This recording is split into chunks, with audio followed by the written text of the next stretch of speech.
மத்திய பாதுகாப்பு படையினர் அழைத்து வந்ததிலே எந்த தவறும் இல்லை என்று தெரிவிக்கப்பட்டிருக்கின்றது. எனவே நேற்றைய தினம் ஜி.ஆர். சுவாமிநாதன் அவர்கள் கொடுத்த அந்த தீர்ப்பை தற்போது இந்த 2 நீதிபதிகள் அமர்வும் ஏற்றுக்கொள்வதாக அவர்களுடைய அந்த தீர்ப்பின் மூலம் நாம் புரிந்து கொள்ள முடிகின்றது. தமிழக அரசினுடைய அந்த மனு தள்ளுபடி செய்யப்பட்டிருக்கிறது. திருப்பரங்குன்றம் மலையின் உச்சியிலே தீபம் ஏற்றுவது தொடர்பான வழக்கில் தமிழக அரசு பல்வேறு வாதங்களை வைத்திருந்தது. நேற்று இரவிலிருந்து அந்த இடத்திலே 144 தடை உத்தரவு போடப்பட்டிருக்கின்றது. எனவே அந்த தடை உத்தரவு போடப்பட்டிருக்கக்கூடிய காரணத்தினாலே மலையின் மீது இருக்கக்கூடிய தர்கா மற்றும் காசி விஸ்வநாதர் கோயிலுக்கு செல்வதற்கு மக்களுக்கு அனுமதி மறுக்கப்பட்டிருக்கிறது. அதே நேரத்தில் அங்க இருக்கக்கூடிய சுப்பிரமணிய சுவாமி கோயிலிலே வழக்கம் போல காலை முதலே நூற்றுக்கணக்கான ஐயப்ப பக்தர்கள் சென்று பொதுமக்கள் தரிசனமும் மேற்கொண்டு வருகின்றார்கள். பக்தர்கள் சென்று வருவதற்கு மேலே தற்போது அனுமதி கிடையாது. எனவே இந்த தீர்ப்புக்கு பிறகு அதற்கான அனுமதி கிடைக்குமா என்ற ஒரு எதிர்பார்ப்பு இருந்து வந்தது. ஆனால் தற்போது ஜி.ஆர். சுவாமிநாதன் அவர்கள் கொடுத்த அந்த தீர்ப்பை ஏற்றுக்கொள்ளக்கூடிய வகையிலான ஒரு தீர்ப்பாகத்தான் இந்த தீர்ப்பு என்பது வழங்கப்பட்டிருக்கின்றது. திருப்பரங்குன்றம் மலையில் இருக்கக்கூடிய உச்சிப்பிள்ளையார் கோயில் மண்டபத்தில் கார்த்திகை தீபம் ஏற்றுவதற்கு பதிலாக மலை உச்சியில் அமைந்திருக்கக்கூடிய தீபத்தூணில் இந்த தீபத்தை ஏற்றுவதற்கு உத்தரவிட வேண்டும் என்பதுதான் இந்த பெட்டிஷனர் அந்த மனுதாரருடைய ஒரு முக்கிய கோரிக்கையாக இருந்தது. அதுல குறிப்பாக ராம ரவிக்குமார் உள்ளிட்ட பல்வேறு இந்து அமைப்பை சார்ந்தவர்கள் மனுதாரர்களாக இருக்கின்றார்கள்.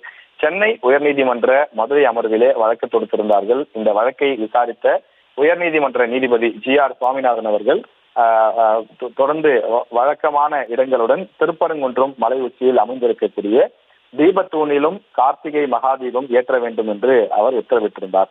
இதற்கு எதிராக கோயில் நிர்வாகம் சார்பில் மேல்முறையீட்டு மனு தாக்கல் செய்யப்பட்டது.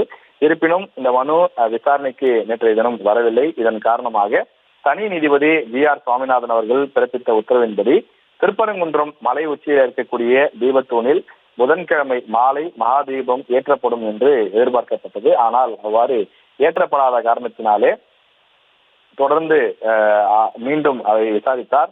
அதாவது 6 மணிக்குள்ளாக அங்கு தீபம் ஏற்றப்பட வேண்டும், இல்லை என்றால் 6:05 மணிக்கு அதாவது நீதிமன்றத்தினுடைய உத்தரவை மீறியதாக எடுத்துக்கொள்ளப்படும் என்று நீதிபதி தெரிவித்திருந்தார். இதன் காரணமாக நேற்றைய தினம் திருப்பரங்குன்றம் மலையை சுற்றி ஒரு பெரும் பரபரப்பு தொற்றிக் கொண்டிருந்தது. இந்து அமைப்பினர் ஒருபுறம், இஸ்லாமியர்கள் சிறு பகுதியினர் இருந்தார்கள், தமிழ்நாடு காவல்துறையினர் ஒருபுறம் இருந்தார்கள், உள்ளூர் பொதுமக்கள் ஒருபுறம் இருந்தார்கள். எனவே இப்படி பலதரப்பட்ட மக்களும் அங்கு குவிந்திருந்த காரணத்தினாலே ஒரு பரபரப்பான சூழல் இருந்தது. ஒரு தரப்பினர் மேலே செல்ல வேண்டும், உச்சியில் இருக்கக்கூடிய அந்த தீபத்தூணிற்கு சென்று நாங்கள் கார்த்திகை மகா தீபத்தை ஏற்ற வேண்டும், எங்களை அனுமதியுங்கள், எங்களுக்கு வழிவிடுங்கள் என்று காவல்துறையிடம் போராடி கொண்டிருந்தார்கள். ஒரு கட்டத்தில் அதிகமான பக்தர்கள் சேர்ந்து கொண்ட காரணத்தினாலே அவர்கள் காவல்துறை போட்டிருந்த தடுப்பை தள்ளிவிட்டு அந்த பேரிகார்டுகளை எல்லாம் தூக்கி வீசிவிட்டு காவல்துறையினரை மீறி அவர்கள் அத்துமீறி உள்ளே செல்வது போல செல்ல முற்பட்டார்கள். அதிலே காவலர்கள் சிலருக்கும் காயம் ஏற்பட்டது. அதே போல பாஜக நிர்வாகிகள், இந்து அமைப்புகளை சார்ந்தவர்கள் அவர்களுக்கும் தள்ளுமுள்ளு ஏற்பட்டது. இதனை தொடர்ந்துதான் காவல்துறையினர் மேலும் பலப்படுத்தப்பட்டு அங்கு 144 தடை உத்தரவு அமல்படுத்தப்படுவதாக மாவட்ட நிர்வாகத்தின் சார்பில் தெரிவிக்கப்பட்டது. தொடர்ந்து ஒலிபெருக்கி மூலமாக கூட்டத்தை கலைக்கக்கூடிய பணியும் நேற்றைய தினம் நடைபெற்றது. நேற்று மாலை ஒரே பரபரப்பாக இருந்த அந்த விஷயம் தொடர்பாக தொடர்ந்து இனி வரக்கூடிய காலங்களில் எவ்வாறு செயல்பட வேண்டும் என்பதற்கு ஒரு அடிப்படையாக இன்றைய தீர்ப்பு இருக்கும் என்று எதிர்பார்க்கப்பட்ட நிலையில்தான் தமிழக அரசினுடைய மேல்முறையீட்டு மனுவின் மீது என்ன தீர்ப்பு கிடைக்கப் போகிறது என்று எதிர்பார்த்திருந்தனர். எனவே இந்த சூழ்நிலையிலே தற்போது இந்த தீர்ப்பு ஆனது வாசிக்கப்பட்டிருக்கிறது. தமிழக அரசின் மேல்முறையீட்டு மனு தள்ளுபடி செய்யப்படுவதாக நீதிபதிகள் அறிவிப்பு வெளியிட்டிருக்கிறார்கள். நீதிமன்ற அவமதிப்பு நடவடிக்கையை எதிர்த்து தாக்கல் செய்யப்பட்ட மனு ரத்து செய்யப்பட்டிருக்கின்றது, தள்ளுபடி செய்யப்பட்டிருக்கின்றது.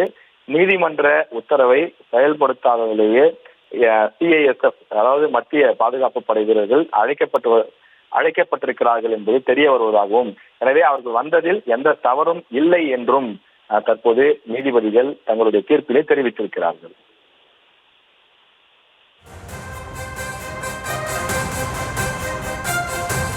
விவரங்களுக்கு நன்றி ராஜேஷ்.